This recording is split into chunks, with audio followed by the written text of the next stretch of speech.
Assalamualaikum warahmatullahi wabarakatuh. Untuk perkuliahan mekanika fluida kita lanjutkan kembali. Sebelumnya sudah sampai persamaan kontinuitas. Kita lanjutkan di persamaan Bernoulli. Nah, pada persamaan Bernoulli itu berbeda dengan persamaan yang kontinuitas kemarin. Jika pada persamaan kontinuitas itu pada selang keadaan mendatar dengan ketinggian yang sama dan hanya terjadi perbedaan luas penampang pada kedua sisinya. Jika pada persamaan Bernoulli itu ada perbedaan ketinggian. Nah, teman-teman bisa dilihat di gambarnya aliran Zelir dalam pipa. Nah, di sini ada A1 gitu ya, memiliki luas penampang lebih kecil daripada A2. Kemudian ketinggian H1 di sini itu. Kemudian ada juga tekanan P1. Kemudian di gambar juga ada selang gitu ya, ada delta panjangnya, delta L1. Kemudian yang membedakan lagi di sini tadi ada H2, perbedaan ketinggian.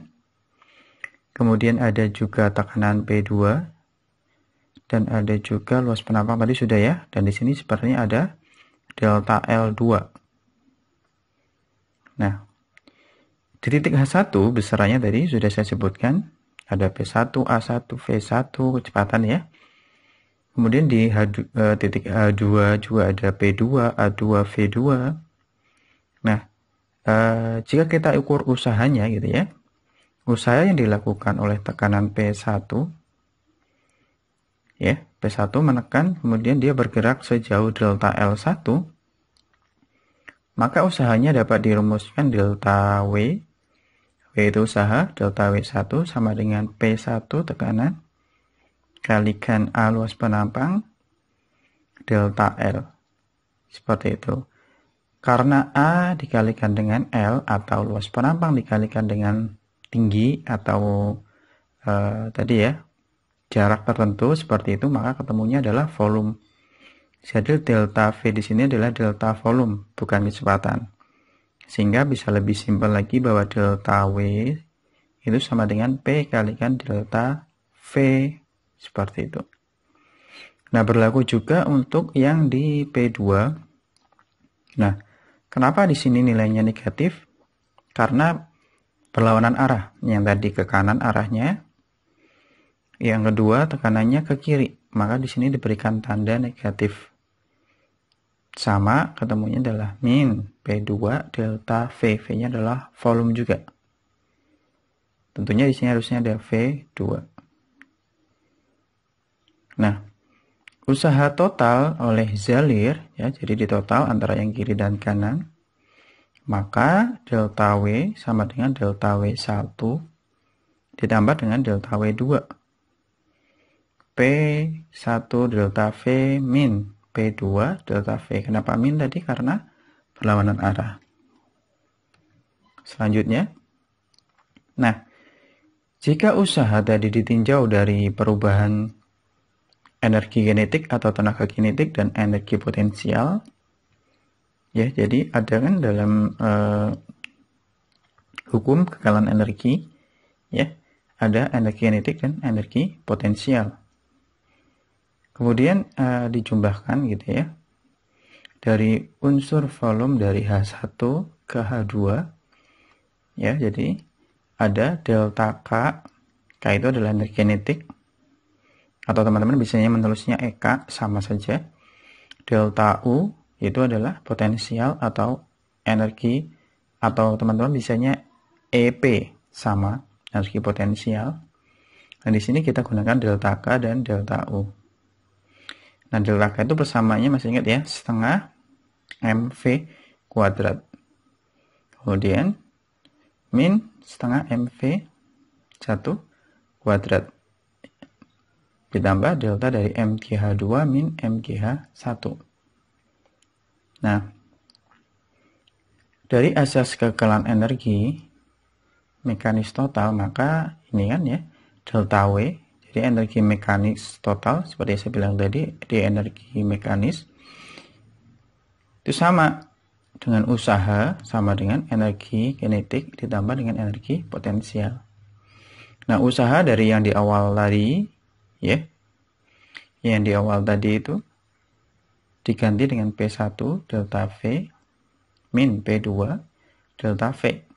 Sama dengan yang di atas tadi, setengah MV2 kuadrat setengah MV1 kuadrat tambah MGH2 min MGH1. Nah, dengan cara dikumpulkan yang P1 diubah ke kiri semua, yang P2 yang ada tanda 2-nya digeser ke kanan. Jadi di sini P1 gitu ya. Jadi geser lagi ke sini gitu. MGH1 gitu. Nah, kemudian dibagi dengan delta V. Dibagi dengan delta V, delta V dengan V. Nah, semuanya juga dibagi dengan delta V. Nah, tadi kan ingat ya, ini kan P1 delta V. Kalau dibagi dengan delta V, otomatis delta V-nya hilang. Betul? Nah, seperti itu. Nah, kalian perhatikan, teman-teman perhatikan di sini ada delta M per delta V. Nah, masih ingat ya, ada persamaan bahwa delta M dan delta V itu adalah sama dengan massa jenis, sehingga yang delta M dan delta V diganti rho. Jadi setengah rho V1 kuadrat rho GH1 ditambah P ditambah setengah rho V2 kuadrat ya, ditambah rho GH2 ditambah P2. Nah, ini karena tetap gitu ya, konstan, maka di sini dituliskan konstan. Artinya apa? Artinya ya di sini kalau misalkan ada 3 ya sama dengan setengah rho V3, tinggal diganti sesuai dengan itunya, angkanya ke berapa, seperti itu. Nah, maka persamaan ini di sini tulisannya konstan. Nah, inilah yang disebut dengan persamaan Bernoulli.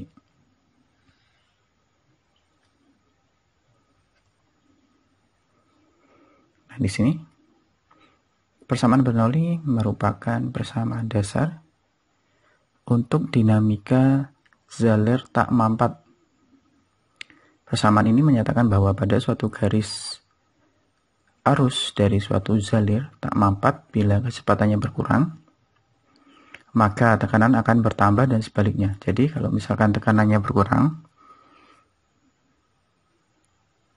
saya ulangi lagi. Jadi kalau misalkan kecepatannya berkurang, maka justru tekanannya bertambah. Kalau kecepatannya bertambah, tekanannya berkurang. Karena apa? Karena tak mampat. Beda lagi kalau misalkan mampat, tahu ya maksudnya mampat ya, mampet lah, bahasa Jawanya mampet. Nah, kalau mampet beda lagi gitu. Kalau misalkan tekanannya kecepatannya besar, tekanannya besar, itu kalau mampet. Tapi kalau tak mampet, alirannya cepat, maka gaya tekannya kecil, seperti itu. Nah, perbedaan tekanan ini menghasilkan gaya angkat pada sayap pesawat. Nah, ini persamaan Bernoulli juga berlaku atau digunakan untuk gaya pesawat terbang. Nah, seperti itu. Nah, ini contoh ya. Contoh aplikasi dari yang paling gampang itu untuk persamaan Bernoulli. Ini kalau orang Jawa bilang padasan gitu ya. Atau ada drum yang bocor. Nah, sebuah tangki yang punya lubang bocor kecil di dekat dasar pada kedalaman H dari permukaan atas. Jadi kedalaman ngitungnya itu dari atas, teman-teman. Dari atas ke bawah. Gitu ya, itu namanya kedalaman. Nah, yang kita gunakan adalah kedalaman. Jadi di sini kedalamannya dari atas ke bocoran adalah sebesar H. Nah, ditanyakan berapakah laju aliran air dari lubang yang bocor. Nah, kita disuruh menghitungnya. Nah, jika ketinggian atau kedalaman dari permukaan sampai dasar itu Z1 gitu ya. Kemudian kalau misalkan lagi di sini ketinggian berarti ya. Ketinggian dari bocornya itu adalah Z2 ya. Maka sebenarnya H ini juga bisa dituliskan Z1 min Z2 ketemunya H. Seperti itu. Nah, yang perlu teman-teman tahu juga di sini ini. Anggap bahwa kecepatan air dalam permukaan adalah 0. Kenapa dianggap 0? Karena penurunannya ini tidak sebanding dengan kecepatan alirannya. Bisa bayangkan ya. Misalkan ada drum besar, sebesar drum, tahu drum ya? Drum itu. Nah, kalau ada bocor kecil aja gitu. Nah, untuk turunnya ya, kecepatan turunnya itu tidak sebanding dengan airnya mengalir tadi. Jadi butuh berapa waktu gitu ya, baru dia kelihatan penurunannya. Nah, seperti itu. Maka dia diasumsikan kecepatannya 0. Maka V1-nya dianggap 0. Nah, kemudian tekanan di permukaan atas dan lubang bocor sama. Nah, maksudnya apa?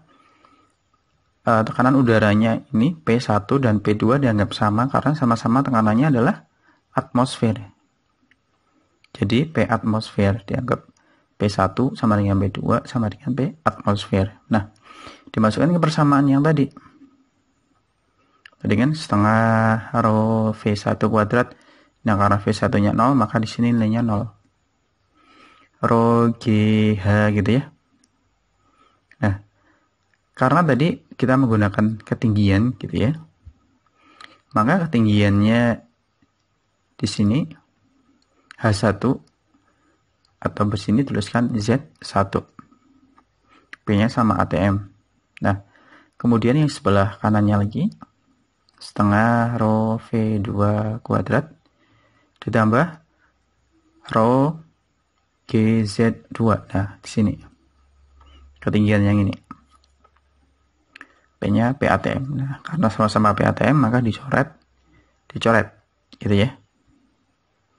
Nah, setelah ini dipindah ke sini gitu. Kan ini sama nih. Rho GZ gitu ya. Rho GZ2 gitu ya. Digeser, maka ketemunya nanti rho GZ dalam kurung Z1 min Z2. Nah, karena di sini ada 2,5 gitu ya, 2-nya di bawah. Kalau dipindah ke sini jadi dikalikan, maka seperti ini. 2G dalam kurung Z1 min Z2 akar. Kenapa akar? Karena di sini tadi V kuadrat. Nah, ketemulah bersamaannya, kecepatannya itu bisa dihitung menjadi akar 2GH. Jadi kecepatannya ya, kecepatan aliran airnya di sini di V2 itu sebesar akar 2GH. Nah, GH tadi seperti saya bilang bisa diperoleh dari Z1 kurangi Z2. Nah, seperti itu. Oke, ini sama sebenarnya tapi dalam bahasa Inggris. Nah, mungkin sementara sampai sini dulu untuk soalnya menyusul ya. Terima kasih. Assalamualaikum warahmatullahi wabarakatuh.